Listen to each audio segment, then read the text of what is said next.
একটা এলাকা অতিক্রম করার সময় একজন বৃদ্ধা মহিলা উমরকে নাম ধরে ডাকছে।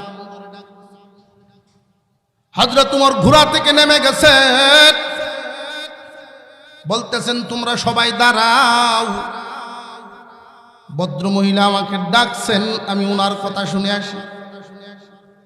মক্কা মদিনার মুরব্বী নেতৃস্থানীয় লোকেরা, নবীজির অনেক সাহাবীরা সবাই দাঁড়ায় রইলেন। খলিফাতুল মুসলিমিন ওমর ওই মহিলার সামনে গিয়া মাথা ঝুঁকায়া দাঁড়ায় রয়েছে। মহিলা ডাইকা ডাইকে নসিহত করতেছেন, আর উমর কান পেতে মন ভরে শুনতেছেন। নসিহত শুনে যখন উনি আসলেন, নেতৃস্থানীয় লোকেরা জিজ্ঞাসা করেন, ইয়া আমিরাল মুমিনিন, মক্কা মদিনার নেতৃস্থানীয় লোকদেরকে দাঁড় করায়া একজন মহিলার ডাকে আপনি গিয়া হাজির হয়ে গেলেন, সামনে এতক্ষণ দাঁড়ায় দাঁড়ায় তার নসিহত শুনলেন। কে উনি? উনি কি? উনার পরিচয় তো আমরা কেউ জানি না গো উমর। উমর রাদিয়াল্লাহু তাআলা আনহু বলেন, ওগো আল্লাহর পয়গম্বরের সাহাবীরা, এই মহিলা যদি আমাকে বলতেন, উমর রে, 5 ওয়াক্ত নামাজের সময় শুধু পাইবা, বাকি 24 ঘন্টা আমার সামনে দাঁড়ায়া থাকবা, তবু আমি তার সামনে 24 ঘন্টায় দাঁড়ায়া থাকতাম, পাও নাড়ানোর সাহস আমার নাই। এই মহিলা এমন একজন নারী, আল্লাহর পয়গম্বরের দরবারে আসছিলেন নালিশ নিয়া। আমি তখন সেখানে বসা ছিলাম। ওই মহিলা যেই দিন আসছিলেন নবীজির দরবারে নালিশ নিয়ে আসার পরে আল্লাহ পাক রব্বুল আলামিন এই মহিলার নালিশের জবাবে কোরআনের আয়াত নাযিল করে দিয়েছিলেন। ওই মহিলার কদর কম না। ওই দিন থেকে তার প্রতি মর্যাদা আমার এত বেড়ে গেছে, যার জবানের উপর, যার আপত্তির উপর আল্লাহ আয়াত নাযিল করেন, এই মানুষের দাম কম না, অনেক বেশি। এবার তারা জিজ্ঞাসা করেন, উনি আপনাকে কি বললেন? এই মহিলা আমারে নসিহত করে দিয়েছেন। নসিহত কি নসিহত করলেন? আমাদেরকে কি শুনাইবেন? খলিফাতুল মুসলিমিন ওমর বলেন, উনি আমারে বলছেন, উমর, খলিফা হইছো, একটা কথা সব সময় মনে রাখো, আল্লাহর ভয় যদি দিলের ভিতরে রাখতে পারো, আর কোনো ভয় থাকবে না। আল্লাহর ভয় যার দিলের ভিতরে থাকবে, তার দিলের ভিতরে অন্য কোনো ভয় ঢোকার জায়গা পাবে না। যার ভিতরে আল্লাহর ভয় থাকবে না, দুনিয়ার সকল ভয় তার ভিতরে জায়গা নিবে। আল্লাহর ভয় নাই যার ভিতরে, সন্তান হারাবার ভয় থাকবে, মাল হারাবার ভয় থাকবে, সম্মান হারাইবার ভয় থাকবে, পদ পদবী হারাইবার ভয় থাকবে, বহু ধরনের ভয় তারে ঘিরে রইবে। আর যার ভিতরে আল্লাহর ভয় থাকবে, পৃথিবীর কোনো ভয় তার অন্তরে কাজ করবে না। হযরত উমর মজলিসের মধ্যে বসে জিজ্ঞাসা করে ফেললেন, নবীর সাহাবীরা, তোমাদের মধ্যে কি কেউ আসনি? এই শব্দের ব্যাখ্যা আমারে বুঝায় দিবা। বিসমিল্লাহির রহমানির রহিম। ইয়া আইয়ুহাল্লাযীনা আমানুত্তাকুল্লাহা ওয়া কুনু মা'আস সাদিকিন। সাদাকাল্লাহুল আযীম। وقال رسول الله صلى الله عليه وسلم: كن عالما أو متعلما أو معينا أو محبا ولا تكن خامسا. وصدق رسوله النبي الكريم. ونحن على ذلك من الشاهدين والشاكرين والحمد لله رب العالمين اللهم صل على محمد وعلى آل محمد كما صليت على إبراهيم وعلى آل إبراهيم إنك حميد مجيد اللهم بارك على محمد وعلى آل محمد كما باركت على إبراهيم وعلى آل إبراهيم إنك حميد مجيد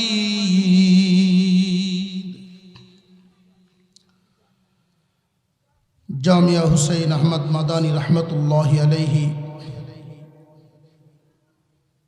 সিলেট আয়েশা ভিলা 3 নং রোড সাগরদিঘির পারে উক্ত মাদ্রাসার চতুর্থ বার্ষিক ইসলামী সম্মেলনের শ্রদ্ধাভাজন সভাপতি মণ্ডলী, উপস্থিত হযরত উলামায়ে কেরাম, মুরব্বিয়ানে আযম, সর্বস্তরের মুসলমান ভাইয়েরা, পর্দার আড়াল থেকে বিভিন্ন বাসাবাড়িতে বসে আলোচনায় শামিল দিনদার ইমানদার মুসলমান মা ও বোনেরা, আল্লাহ পাক রব্বুল আলামিনের দরবারে শুকরিয়া আদায় করে, যিনি একান্ত দয়া করে আমাদেরকে মানুষ বানাইছেন। তিনি যদি ইচ্ছা করতেন যে কোনো একটা প্রাণীও বানাইতে পারতেন। বিনা দরখাস্তে বিনা চাওয়ায় একান্ত দয়া করে মানুষ বানাইছেন। আখিরি জামানার পয়গম্বরের উম্মত বানাইছেন। এই মুহূর্তে কোরআনের মজলিসে আমাদেরকে বসায়া রাখছেন। সকলেই সমস্বরে আল্লাহর শুকর আদায় করি, সকলেই বলি আলহামদুলিল্লাহ। আল্লাহ দয়া করে ইমানদারের ঘরে জন্ম দিয়েছেন, এই জন্য খুব সহজে আমরা ইমানদার হতে পারছি। নইলে এই ঈমান নামক দৌলত হাসিল করা অনেকের জন্য কষ্টের ছিল, অনেকের জন্য অসম্ভব ছিল। আল্লাহ পাক দয়া করেছেন, মুমিনের ঘরে জন্ম দিয়া সহজে ইমানদার হতে পারছে। এই ঈমান এমন এক দামি দৌলতের নাম, কেউ যদি সপ্ত রাজ্যের মালিকও হয় আর তার ঈমান না থাকে, পক্ষান্তরে আর একজন মানুষের বাড়ি ঘর জায়গা সম্পত্তি কিচ্ছু নাই, ঈমান আছে, মহান আল্লাহর কাছে এই সপ্ত রাজ্যের মালিক বেঈমানের চেয়ে নিঃস্ব ঈমানদারের দাম অনেক বেশি। যাররা পরিমাণ ঈমান নিয়েও যদি কেউ দুনিয়া ছাড়তে পারে, আল্লাহ 10 দুনিয়ার সমান একটা জান্নাত তাকে দান করবে। আর জান্নাত তো এমন এক জায়গার নাম, অফুরন্ত সুখের ঠিকানা। আল্লাহ আমাদেরকে জান্নাতের মেহমান বানাইবেন। ঈমান নিয়ে কিভাবে যাওয়া যায়? এই দামি দৌলত আমাদের কাছে আছে, ঈমান নামক দৌলত। এই ঈমানকে নষ্ট করার জন্য শয়তান আপনি আমার পিছনে হামেশাই বিভিন্ন ধোঁকা, বিভিন্ন জাল পেতে রাখে। কোন জালে আমাদেরকে ফাঁসাতে পারে, কোন জালের ফাঁদে ফেলতে পারে, এই চিন্তায় হামেশাই সে ব্যস্ত। ফিতনা মুসিবত এক এক রূপ নিয়ে আপনি আমার সামনে দাঁড়াবে ঈমান লুটার জন্য। আপনি আমাকে সাবধান করার জন্য আল্লাহ পাক ডাক দিয়ে বলেন, ইয়া আইয়ুহাল্লাযীনা আমানু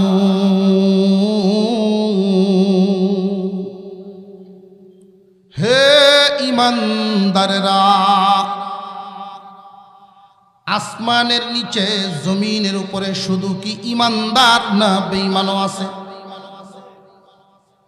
আল্লাহ পাক রব্বুল আলামিন ইয়া আইয়ুহান নাস বলেন নাই, মানব জাতি বলেন নাই, মানব সম্প্রদায় বলেন নাই। ও ঈমানদারেরা, এর একটা অর্থ হলো ও জান্নাতের মালিকরা। ঈমান নামক দৌলত তোমার সাথে আছে। কিয়ামতের কঠিন ময়দানে অনেক মানুষ বাম হাতে আমলনামা নিয়ে দাঁড়াইবে, অথচ দুনিয়াতে তারা মুমিন হিসেবে পরিচিত ছিল। ডান হাতে আমলনামা দিয়ে নিয়ে যারা দাঁড়াবে তারা জিজ্ঞাসা করবে, ও অমুক ভাই, তুমি না মুসলমানের সন্তান ছিলা, তুমি না মুমিনদের সমাজে বসবাস করতা, আজকে বাম হাতে আমলনামা নিয়া কাফেরদের সাথে দাঁড়াইলা কেন? মানুষগুলো আফসোসের সাথে বলতে থাকবে, যদিও দুনিয়ার জমিনে মুমিনের ঘরে জন্ম নিয়েছিলাম, আমার কথা এবং কাজ কাফেরদের মতো ছিল। আমার কথা এবং কাজ কাফেরদের সাথে সাদৃশ্য থাকার কারণে শয়তান খুব সহজেই আমাকে ধোঁকা দিয়া দুনিয়া ছাড়ার সময় ঈমান হারা করে ফেলছে। ঈমান নামক দৌলত আমার সাথে আনতে পারি না, এই কারণে বাম হাতে আমলনামা নিয়া কাফেরদের সাথে দাঁড়াইছি। ঈমান ছাড়া যারা দুনিয়া ছাড়বে চিরস্থায়ী জাহান্নামী বলে ঘোষিত হবে। আল্লাহ পাক ডাক দিয়া বলেন, আমার মায়ার ঈমানদার বান্দারা, এক নাম্বার সবক তোমরা খেয়াল রাখবা, শয়তান যেন তোমাদেরকে ধোঁকায় ফেলতে না পারে। প্রথম নাম্বার সবক ঈমানদারের জন্য আল্লাহ বলেন, ইত্তাকুল্লাহ, আল্লাহকে ভয় করো। আল্লাহকে ভয় করো, তাহলে আল্লাহর রহমত তোমার পাশে থাকবে। আল্লাহ রব্বুল আলামিন শয়তানের দুকাত থেকে তোমার হেফাজত করবেন। আল্লাহকে ভয় করে জীবন যাপন করো। আমরা এখানে যারা আছি, আমরা আল্লাহকে ভয় করিনি না করি না? আমি একটু দেখতে চাই কে কে আল্লাহকে ভয় করে, একটু হাত তুলে দেখান তো দেখি। সুবহানাল্লাহ, মাশাআল্লাহ। আমরা শুধু হাত উঠাইছি তা না, এই কথা যদি বাংলাদেশের সমস্ত মুসলমান নর নারীকে জিজ্ঞাসা করা হয় যে কে কে আল্লাহকে ভয় করেন, হাত তুলেন তো, সকলেই হাত তুলবে। এক বাজারে একজন মানুষ গরু নিয়ে গিয়েছে বিক্রি করার জন্য। তো একদল লোক এসে জিজ্ঞাসা করলো, আপনার এই গরুটা হালে কেমন চলে? শুইলে তোলা যেত না। হালে জুড়লে কি করে? শুয়ে পড়ে। যারা হাল চাষের জন্য গরু কিনবে ওরা কি নিবেই গরু? আরেক দল আসছে, আপনার এই গরু দুধ কেমন দেয়? আমি জানি না। আপনার গরু আপনি জানেন না কেন? আমি একদিন দুধ নিতে গিয়া এক লাথি খায়া এক সপ্তাহ হাসপাতাল আসছে। যারা দুধ খাওয়ার জন্য গরু কিনতে আইছে ওরা নিবই গরু। আরেক দল আইছে, খাওয়াত কেমন?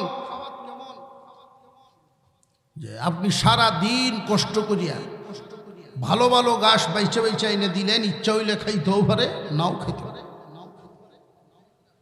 যারা গরু লালন পালন করে মোটা তাজা করে লাভ করার আশায় গরু কিনে ওরা কিনবো, খাওয়ানো বলে না।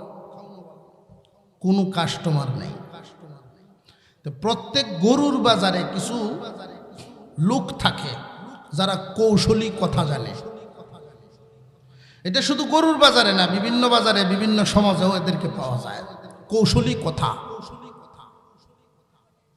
কৌশলী কথা কেমন একটা উদাহরণ দিলে বুঝবেন। আমার চাচা এক গরু আনছে দুধ খাওয়ার জন্য। এটার দাম যত এর চেয়ে 5,000 বাড়াইয়া দিয়ে আনছে।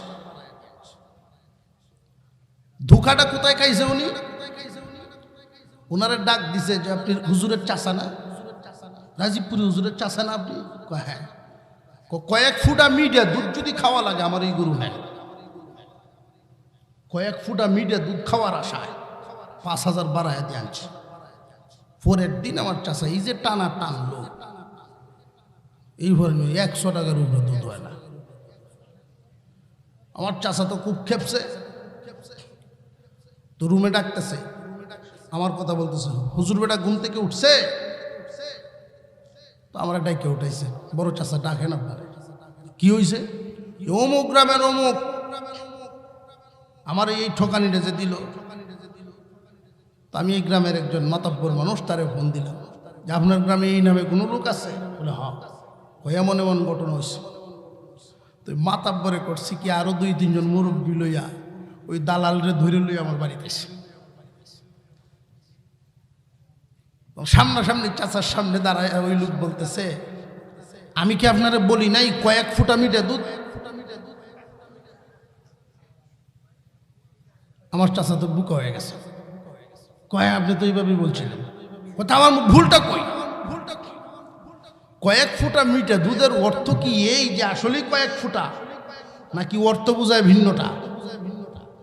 এটাকে বলে কৌশলী কথা। এটা সবাই বলতে পারে না। এই গরুর বাজারে যিনি গরু বিক্রি করতেছেন মুরব্বী মানুষ, সত্য কথা বলে দিচ্ছেন। কৌশলী কথায় বলতে পারে এমন একজন লোক ওনার কাছে আসছে, চাচা কিয়ামত হইব, গরু বিক্রি হইতো না, আমার কাছে দেন, সাইজ করি।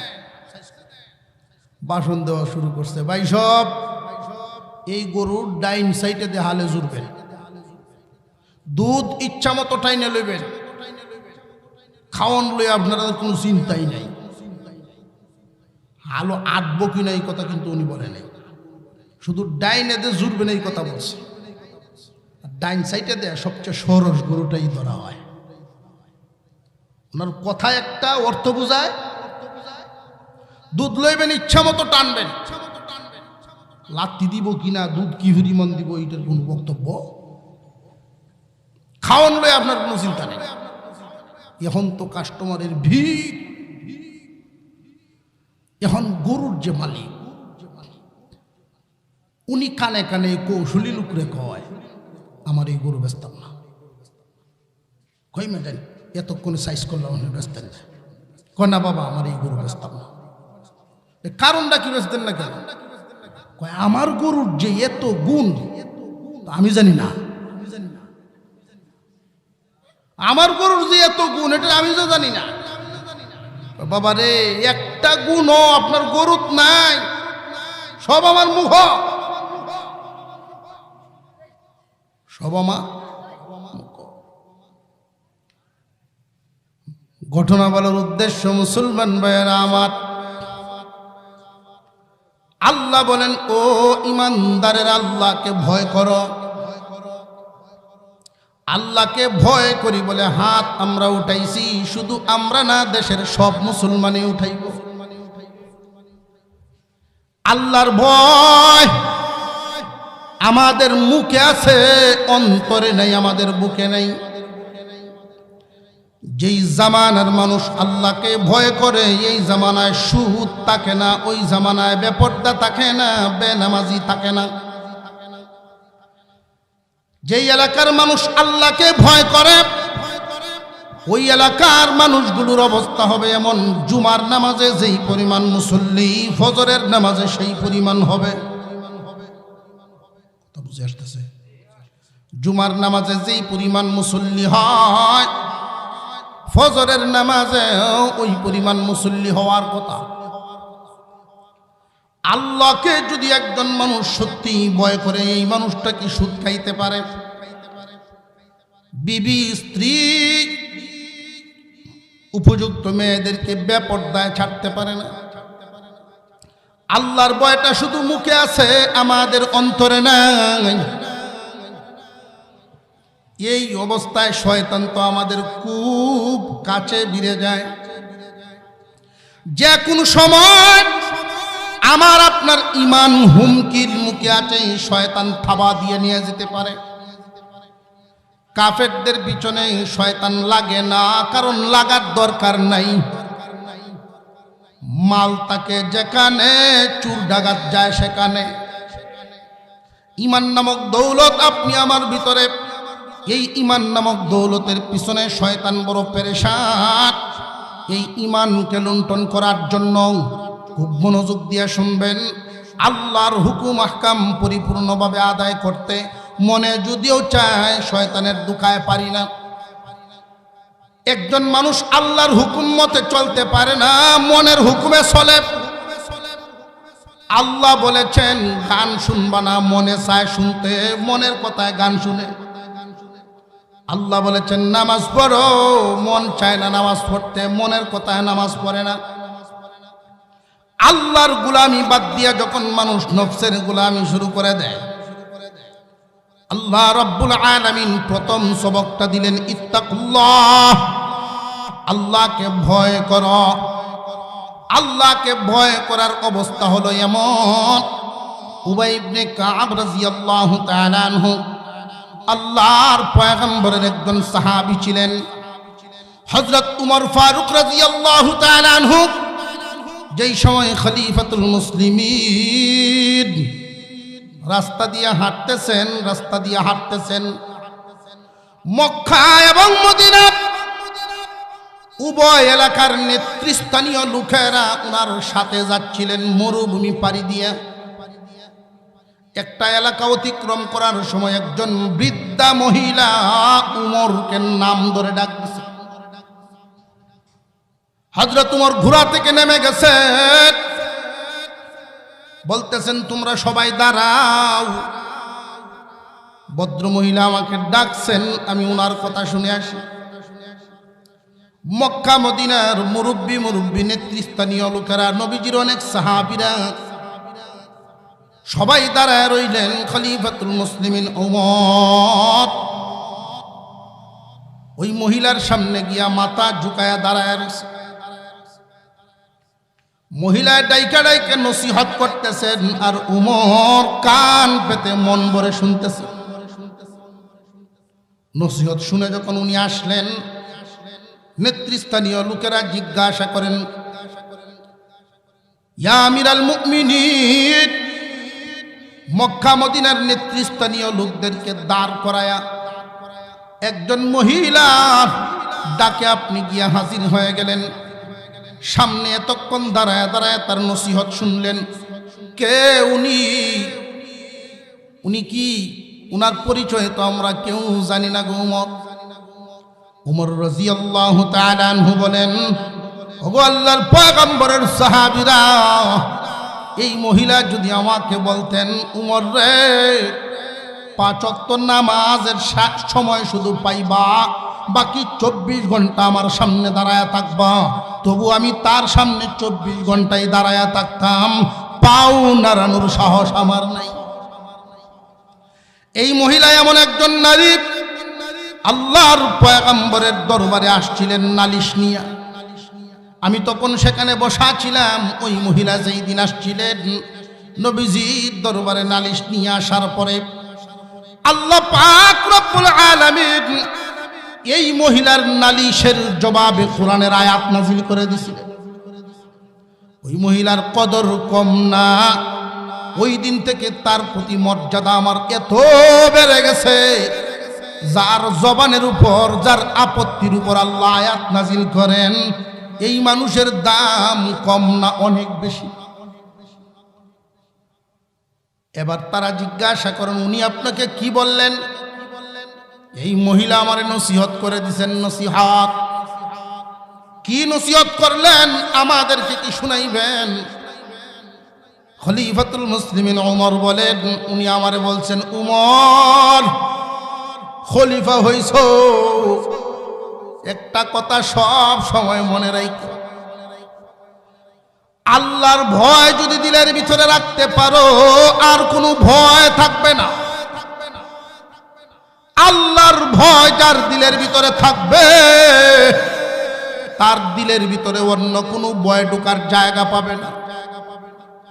যার ভিতরে আল্লাহর ভয় থাকবে না, দুনিয়ার সকল ভয় তার ভিতরে জায়গা নিবে। আল্লাহর ভয় নাই যার ভিতরে,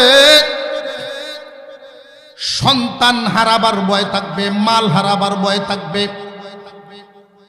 সম্মান হারাইবার ভয় থাকবে, পদ পদবী হারাইবার ভয় থাকবে, বহু ধরনের ভয় তারে ঘিরে রইবে। আর যার ভিতরে আল্লাহর ভয় থাকবে, পৃথিবীর কোনো ভয় তার অন্তরে কাজ করবে না। হযরত উমর মজলিসের মধ্যে বসে জিজ্ঞাসা করে ফেললেন, নবীর সাহাবীরা, তোমাদের মধ্যে কি কেউ আসনি এই শব্দের ব্যাখ্যা আমারে বুঝায় দিবা? আল্লাহ যে বললেন ইত্তাকুল্লাহ, আল্লাহকে ভয় করার জন্য কিভাবে জীবন যাপন করলে আল্লাহকে ভয় করা হয় আমার একটু বুঝায় দাও। নবীজির সাহাবীরা কেউ উঠে দাঁড়ান না, কেউ বলতেছেন না, কারণ আল্লাহর নবীর সাহাবী উমরের ভয় অন্তরে কি কম আছে? উমরের মর্যাদা কি কম না অনেক বেশি? খলিফাতুল মুসলিমিন ওমর, আল্লাহ পাক উনার মর্যাদা কেমন বাড়াইছেন উনার খেলাফত আমলে। হযরত আলী রাদিয়াল্লাহু তাআলা আনহু ঘুমাইছেন মদিনায়, গভীর রজনীতে শেষ রাত্রিতে স্বপ্নে দেখতেছে। কি স্বপ্ন দেখলেন? আল্লাহর পয়গম্বরকে স্বপ্ন দেখেন মসজিদে নববীর নামাজের ইমামতি করে, ফজরের নামাজ হচ্ছে, ইমামতি করেন আল্লাহর পয়গম্বর, সাহাবীরা পিছনে দাঁড়াইছেন। নামাজ শেষ হলে নবীজি যখন সালাম ফিরাইলেন, এমনি মসজিদে নববীর সামনে একজন মহিলা আয়েশা ডাকতেছে, কে আছো? একজন আসো, আমার নতুন গাছের খেজুর আমি নিয়ে আসছি বিশ্ব নবীকে দেওয়ার জন্য। নতুন বাসায় যদি কেউ উঠে, একজন বরকতি মানুষকে নিয়ে পা ফেলা হয়। নতুন গাছে কিছু যদি হয়, বরকতি মানুষকে খানা খাওয়ানো। প্রথম বেতন পায় বা বিদেশ থেকে কেউ পাঠায়, মসজিদে দেয়, মুসল্লিদেরকে দেয়, আলেম উলামাদেরকে, বরকতি মানুষদেরকে দেয়। এটা এই জামানার প্রচলন না, বিশ্ব নবীর জামানার। আনসার মহিলা নতুন গাছের খেজুর নিয়ে মসজিদে নববীর সামনে হাজির। স্বপ্নটা দেখতেছেন হযরত আলী। এই ঘটনাটা কি বাস্তব না স্বপ্ন? স্বপ্ন দেখতেছিলেন। মহিলা ডাকতেছে, কে আছো? পাত্রটা নেও, বিশ্ব নবীর হাতে দাও, উনি নিজেও যেন খান, উনার সাথীদেরকেও খাইতে দেন। নবীজির একজন সাহাবী আগায় গিয়া পাত্রটা আনলেন, আল্লাহর পয়গম্বরের মুখে দিলেন। এবার সাহাবীদেরকে দেওয়ার জন্য একজন একজন করে ডাকতেছেন। কাউরে দিলেন 3টা, কাউরে দিলেন 5টা, কাউরে 7টা। হযরত আলী হাত বাড়াইছেন, স্বপ্ন যুগেই আল্লাহর পয়গম্বর আলীর হাতে দিছেন একটা। হযরত আলী খেজুর খানা মুখে দিলেন। খেজুর খাইতে খাইতেই খেজুরের স্বাদ মুখে রইছে। এই অবস্থায় মসজিদে নববীর আজানের আওয়াজ কানের মধ্যে লাইগা গেছে, আসসালাতু খায়রুম মিনান নাওম।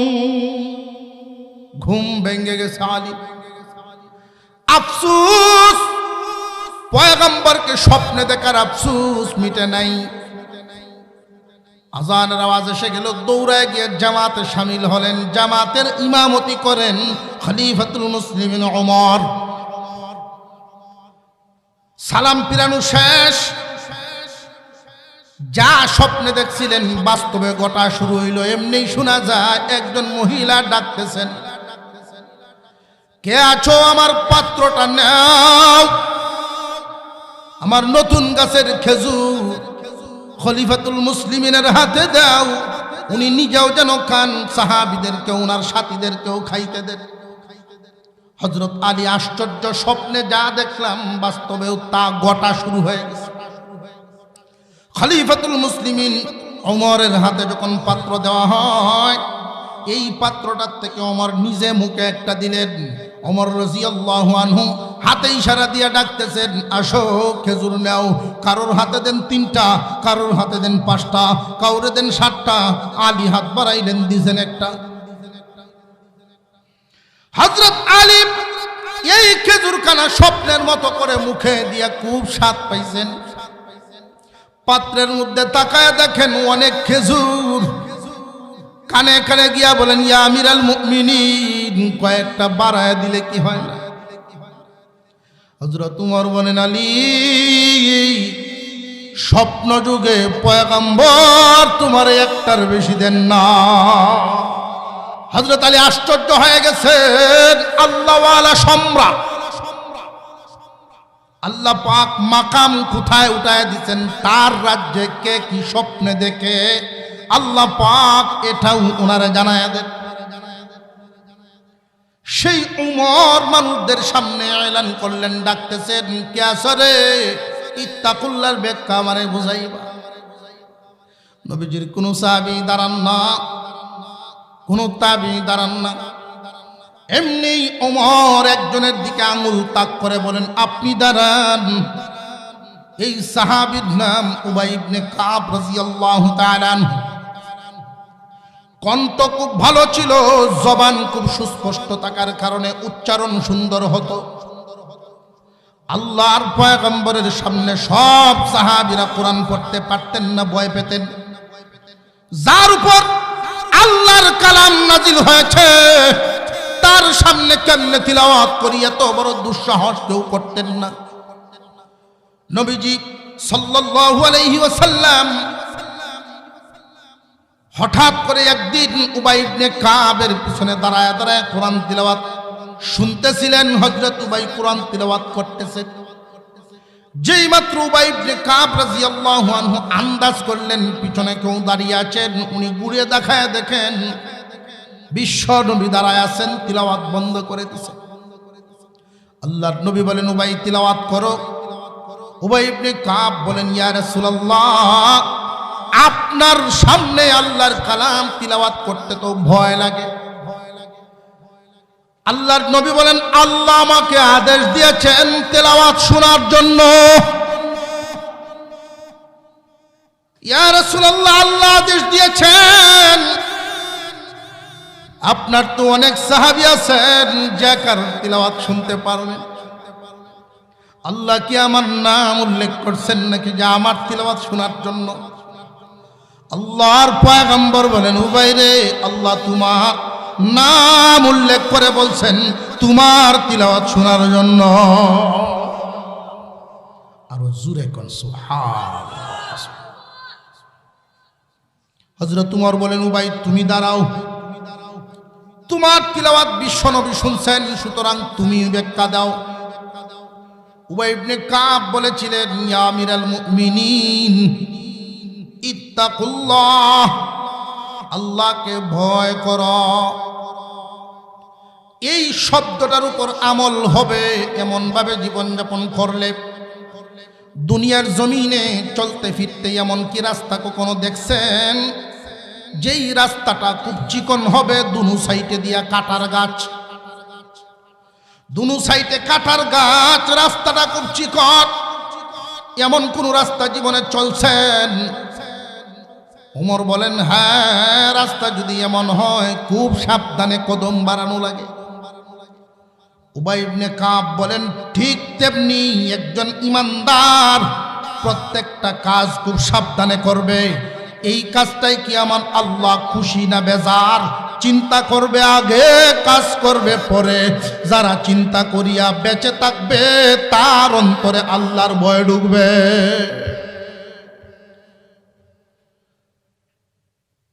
আর যাদের চলচলনে দেখা যায় এইরকম আমল হচ্ছে না,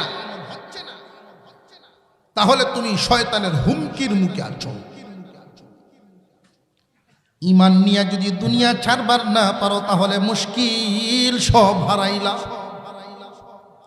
শয়তান তোমার কাছ থেকে থাবা দিয়ে যেন ইমান না রাখতে পারে, এই জন্য আল্লাহ পাক 2 নাম্বার আর এক সবক দিয়ে দিলেন।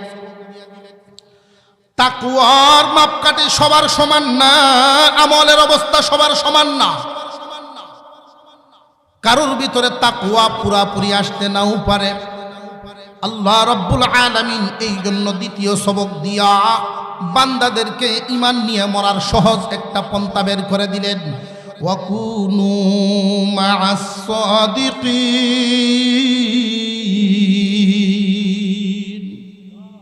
আল্লাহ পাক রব্বুল আলামিন বলেন, আল্লাহ ওয়ালাদের সাথী হইয়া যাও।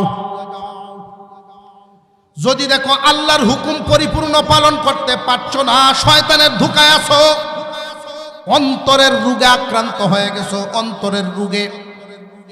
বান্দারে, শরীরের রোগ আর অন্তরের রোগ দুইটার মধ্যে অনেক বেশ কম।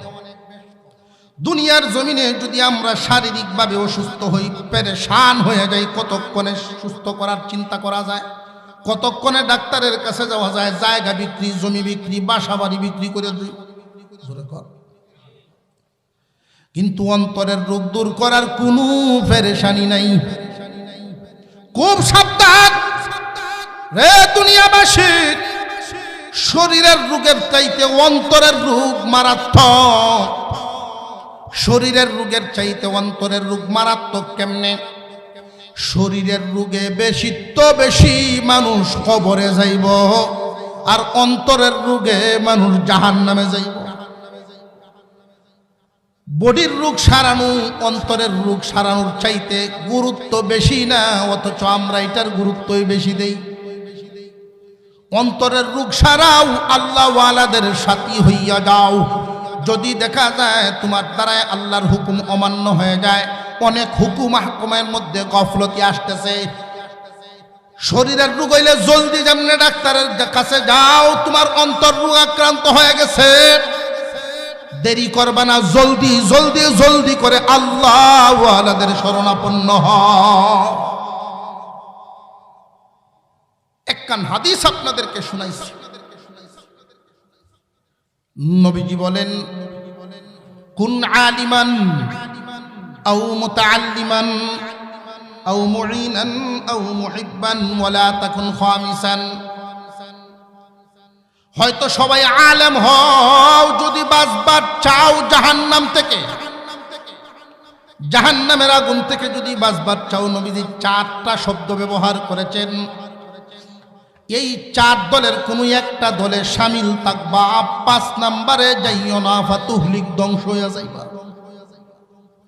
কার কথা এটা? বিশ্ব নবীর কথা, সাইয়্যিদিনা মুহাম্মদুর রাসূলুল্লাহ সাল্লাল্লাহু আলাইহি ওয়াসাল্লামের জবান মুবারক থেকে এই কথা। হয়তো আলেম হও, যদি আলেম হইবার না পারো, আও মুতাআল্লিমান, আলেমদের ছাত্র হও। আলেমদের ছাত্র হওয়ার জন্য বয়সের সময়সীমা লাগে না, সারা জিন্দেগি ভর আলেমদের ছাত্র হইয়া কাটাও। ছাত্র আর উস্তাদের একটা সম্পর্ক আছে না নাই? উস্তাদ দেখলে ছাত্র, মুআদ্দব ছাত্র কোনদিন বিড়ি টানবনি না, আওয়াজে বোঝা যায় চলতেছে। উস্তাদ দেখলে কোনদিন ছাত্র সাইকেলের উপরে থাকবো না, দাঁড়ায় যাবো বা নেমে যাবে। উস্তাদ যদি মসজিদের ভিতর থেকে বের হইতে থাকে, মুআদ্দব ছাত্র জুতা ঢিলে দৌড়ে যাইবে বাউ করে। আর এই আদবের মাধ্যমে আল্লাহ তার দিল সাফ করে দিলেন, যে দিলের রোগ, মনের রোগ দূর হয়। আমরা উস্তাদ আলেমদেরকে এই উস্তাদের মতো মান মধুরের কথা, সুযোগ পাইলে এমন ভাবে আলেমদের সাথে আচরণ করে। আল্লাহু আকবার। জেনে রাখবেন, ইলম সবাই পায় না, বিরাট বড় এক নিয়ামত। আদম আলাইহিস সালামকে আল্লাহ যেই দিন বানাইছেন, মাটি দিয়ে বানাইছেন আদমের বডি। আদমের বডি রাখছেন এক জায়গায়, ফেরেশতাদেরকে দাঁড় করাইলেন আর এক জায়গায় সামনাসামনি। খুব মনোযোগ দিয়ে শুনবেন পৃথিবীর শুরুর কয়েকটা কথা। আদম এক জায়গায়, ফেরেশতারা আরেক জায়গায়, মাঝখানে আল্লাহ পাক রব্বুল আলামিন হাজির করলেন পৃথিবীর শুরু থেকে নিয়ে কিয়ামত পর্যন্ত যত আসবাবপত্র মানুষ ব্যবহার করেছে আরো করবে, সব জিনিস হাজির। আল্লাহ পাক রব্বুল আলামিন প্রথমে হুকুম দিলেন, ও ফেরেশতারা এগুলোর নাম বলো, গুণ বলো। ফেরেশতারা বলতে পারেন নাই। অপারগতা প্রকাশ করার পরে আল্লাহ হুকুম দিলেন, আদম এগুলোর নাম এবং সিফত বলে দাও। আদম আলাইহিস সালাম সবগুলোর নাম এবং সিফত বলে দিলেন।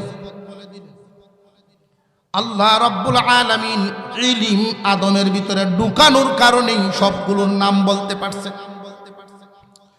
আল্লাহ ঘোষণা দিলেন, ফেরেশতারা তোমাদেরকে যদিও নূর দিয়া বানাইছি, আদমকে আমি মাটি দিয়া বানায় তার ভিতরে ইলম দিয়া, ইলমের কারণে সে সম্মানী হয়ে গেছে। সম্মান দিছেন কে? আরো জোরে কর। আল্লাহ সম্মান দিয়ে হুকুম দিলেন, তোমরা তাকে সম্মান জানাও সেজদার মাধ্যমে। আল্লাহর এই হুকুম পালন করার সময় একজনের সেজদা দেয় নাই, তার নাম ইবলিস। এমন লানত হইল এই পর্যন্ত কেউ নাম ইবলিস রাখছে।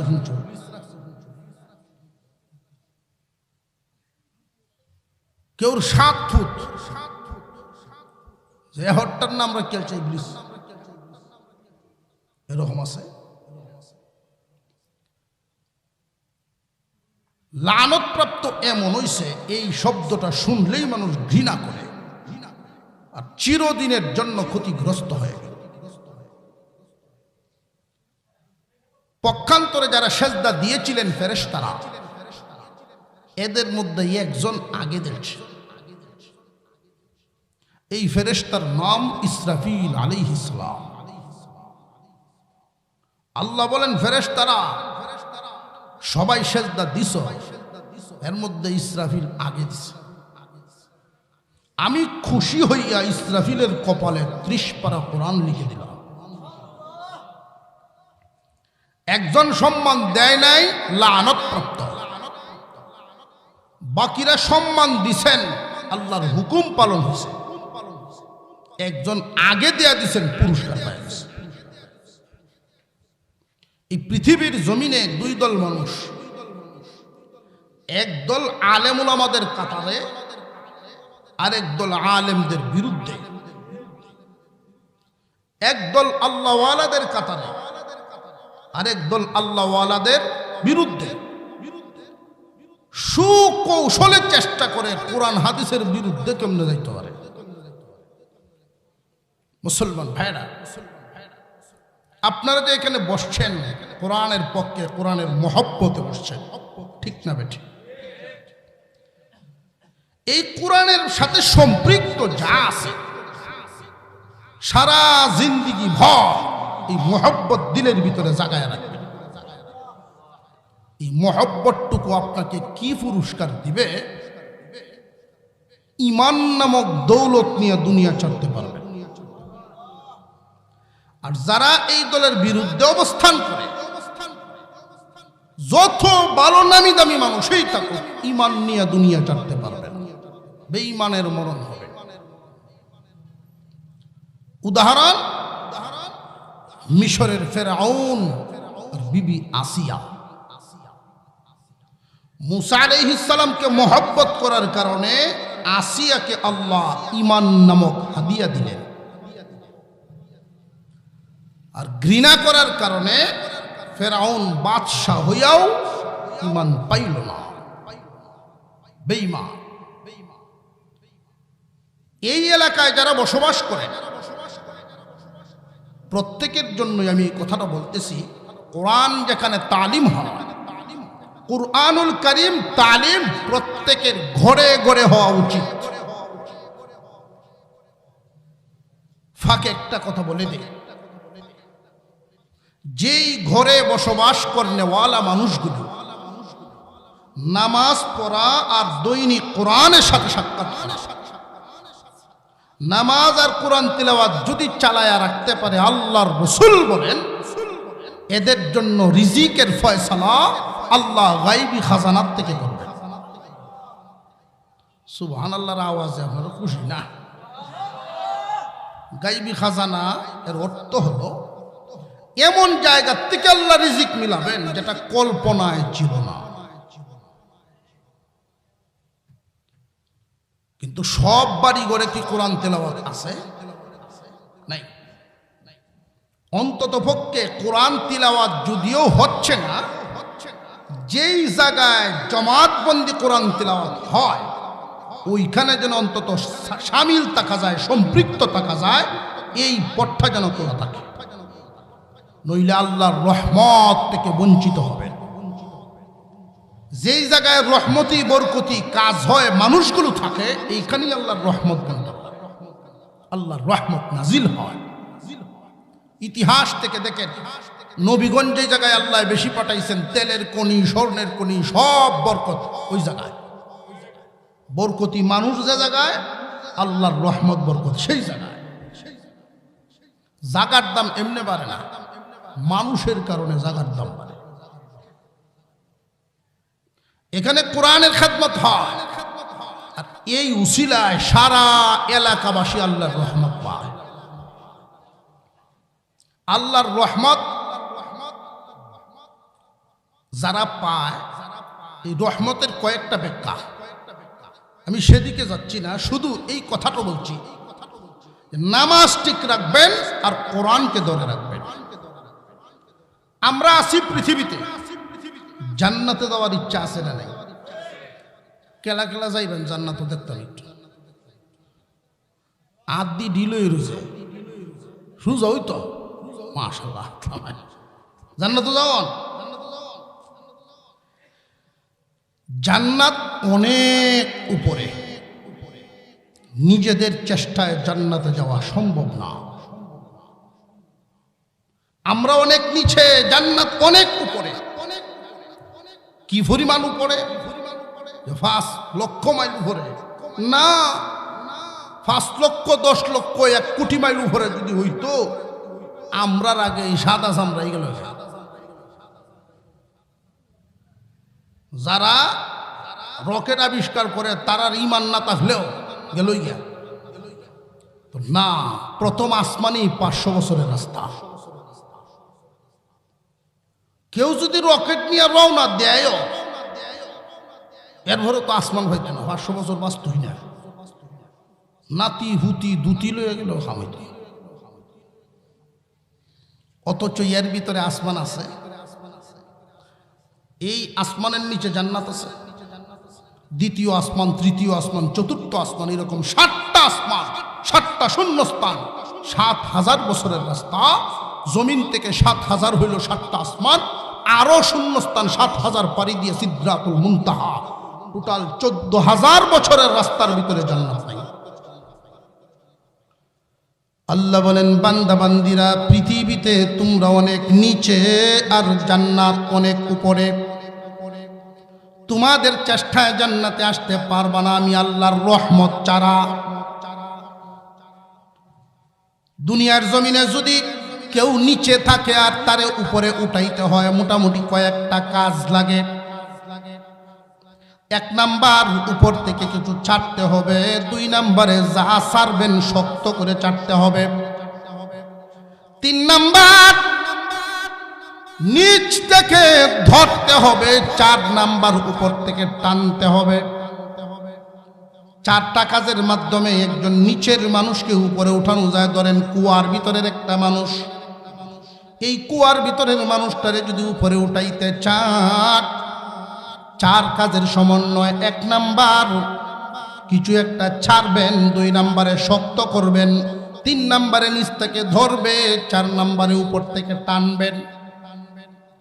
আল্লাহ বলেন, বান্দারা তোমরা অনেক নিচে, জান্নাত অনেক উপরে, নিজেদের চেষ্টায় আসতে পারবে না, এই জন্য আমি আল্লাহ রশি ছাড়লাম। এই রশিটা শক্তও করলাম, ধরবাই শুধু তুমি, টান দিয়া উঠাইব আমি। চার কাজের তিনটাই করছেন আল্লাহ, একটা করবো আমরা, শুধু ধরা। আর আল্লাহর রশির নাম কুরআনুল কারীম। এই কোরআন নামক রশিতে তামাম দুনিয়ার সমস্ত মুফাসসির একমত, ওয়াতাসিমু বিহাবলিল্লাহি জামিআ, এর দ্বারা আল্লাহ কোরআন বুঝাইছেন। কোরআনকে রশি বললেন কেন? নিচ থেকে যদি কাউরে উপরে উঠানো লাগে, মইও তো বলতে পারে। এই মই কারোর উপরে পড়লে ব্যথা পাবে, কিন্তু রশি ফললে ব্যথা যায় কই? এই যাওয়ান যেত না, নারে তাকবীর, আস্তে আস্তে বলছে। অনেকে আছে নারায়ে তাকবীরের আওয়াজ ভালো লাগে না। আমি এটা বুঝলাম না। জেনে রাখবেন, যারা যত ধরনের যুক্তি দিক, মুসলমানের আওয়াজ, নারায়ে তাকবীরের আওয়াজ যত নিচা হবে, বাতিলের আওয়াজ তত উঁচা হবে। আর বাতিলের আওয়াজ যদি নিচা করতে হয়, তোমার আমার আওয়াজ উঁচা করতে হবে। আল্লাহ সহি বুঝদেন বলুন আমি। এইখানে কোরআনের তালিম হয়। সমস্ত মুসলমানের দায়িত্ব, যাদেরকে আল্লাহ জবান দিয়েছেন, জিহ্বা দিয়েছেন, প্রত্যেকেই কোরআন পড়া। সকলের পক্ষ থেকে এই জায়গায় কোরআন পড়া হয়। এখন এদেরকে দেখাশোনা করার দায়িত্ব সবার উপর আছে না নাই?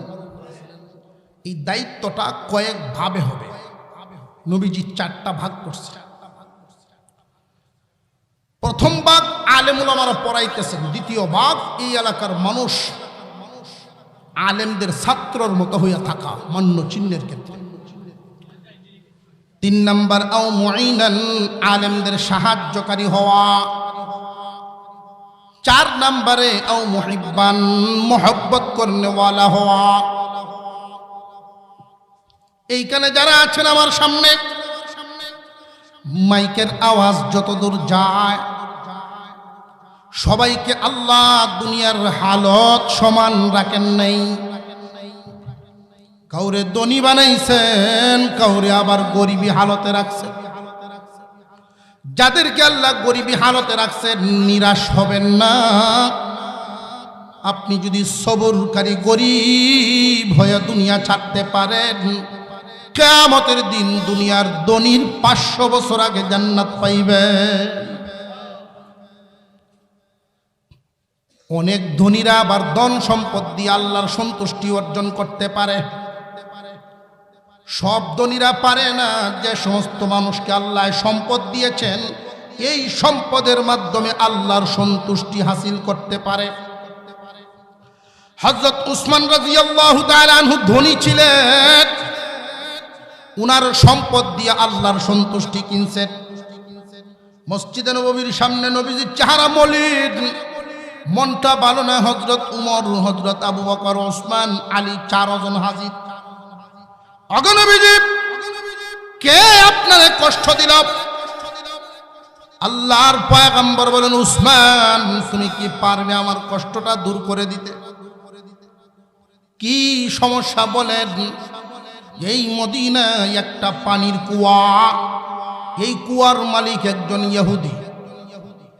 আজকে সকালে নিষেধ করে দিয়েছে, কোন মুসলমান এই কুয়া থেকে পানি নিতে পারবে না। উসমান রে, তুমি কি পারবে তোমার মাল দিয়ে এই কুয়া কিনে দিতে? উসমান রাদিয়াল্লাহু আনহু একটু লাজুক প্রকৃতির ছিলেন, জুরে হাঁটতেন না পর্যন্ত। কিন্তু ওই দিন নবীজির অনুমতি নিয়ে এত সজোরে এক দৌড় দিলেন, মদিনার মানুষ তাকায় রইছে অবাক। উসমান তো জীবনে এইভাবে দৌড় দেয় না। দৌড়ায়া ইহুদির বাড়ির সামনে গিয়া ডাকতেছে, তুমি বাড়ি সামনে আসছে, কি ব্যাপার? তোমার এই কুয়াটা আমার বড় দরকার, আমার কাছে বিক্রি করো। এই কুয়ার দাম ধরেন 10টা বা সর্বোচ্চ 20টা খেজুর গাছের দাম হবে সর্বোচ্চ। উসমানের দরকার এই সুযোগ। ইহুদি বলল, তোমার যে 300 খেজুর গাছের বাগান, 300 খেজুর গাছের একটা বাগান আছে, ওই বাগানটা যদি আমার নামে লিখে দাও, তোমার নামে এই কুয়া লিখে দিব। হযরত উসমান বলেন, পদ্ধতি চালু করো, আমি রাজি আছি, ব্যবস্থা করো। সাথে সাথে লেখালেখি হয়ে গেল, 300 খেজুর গাছের বাগানটা দিয়া দিলেন। বিনিময়ে এই কুয়াটা খরিদ করলেন বিশ্বনবীর সন্তুষ্টির জন্য। বেচা কেনা শেষ। উসমান রাদিয়াল্লাহু তাআলা আনহু বলেন, আমার মন শান্তি হয়ে গেছে কুয়াটা কিনতে পেরে। বেচা কেনার সময় উপস্থিত হয়ে গেছেন আশপাশের কয়েকজন মানুষ। দূর থেকে একজন জিজ্ঞাসাই করে ফেলছেন, ওগো উসমান, এত চড়া দাম দিয়ে এই কুয়াটা কেন কিনলা? হযরত উসমান ওই দিন বলেছিলেন, তোমরা জানো না, এই মুহূর্তে যদি আমার সমস্ত সম্পত্তি দাবি করত, তবু আমি দিয়া হইলেও ওই কুয়াটা কিনতাম। কারণ বিশ্ব নবীর সন্তুষ্টি, আল্লাহ সন্তুষ্টি। এই কুয়া কিনে নবীজির সামনে নিয়ে পেশ করে দিলেন, আমি এই কুয়া আপনাকে হাদিয়া দিয়ে দিলাম গো নবীজি। আল্লাহ আর পয়গম্বর পানি পান করার জন্য সারা মদিনাবাসীকে আম করে দিলেন। শুধু মুসলমান না, সবাই পানি পান করতে পারবে। উসমানের জন্য সুসংবাদ দিলেন, উসমান রে, আল্লাহ মাল দেন অনেক রে, কিন্তু এই মাল দিয়ে আল্লাহর সন্তুষ্টি সবাই কামাইতে পারে না। অনেক মানুষ এই মালওয়ালা হওয়ার কারণে, বেশিরভাগ ধনীরাই মালের কারণে গুনার কামের সাথে সম্পৃক্ত হয়। খুব কম মানুষ এই মাল দিয়া আল্লাহর সন্তুষ্টি খরিদ করতে পারে। উসমান, কিয়ামতের দিন আমারে আল্লাহ যেইভাবে একটা হাউজে কাউসার দিবেন, তোমারেও ছোট্ট একটা কুয়া দিবেন, তুমি পান করবা, তোমার পরিচিত বন্ধু বান্ধব আত্মীয় স্বজনরে পানি পান করাইবা।